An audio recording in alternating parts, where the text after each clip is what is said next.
দেখো আমরা ওই ঘরে গ্যাস জ্বলছে বলে আমি ভাত বসিয়েছি, গ্যাসটা জ্বলছে বলে আমি এইখানে এসে বসে খাচ্ছি আমি আর আঁচল। কে খেতে দেয় বলো? গোল্ডি রানির অবস্থা দেখো, এই যে এখানে রুটিটা তুলে নিয়েছে, এখানে আমার চাটা। যে গ্যাসটা এত গরম, গ্যাস মানে পাখা না চালিয়ে খেতে বসবো কী করে? গোল্ডি দেখো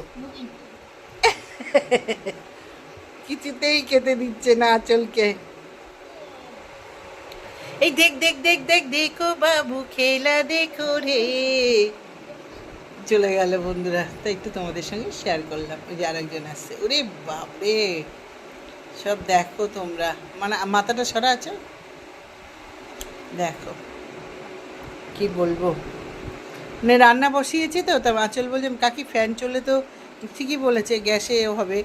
তো এই ঘরে এসে বসেছি, তোমরা দেখলে কিভাবে আমাদেরকে এ করছিল।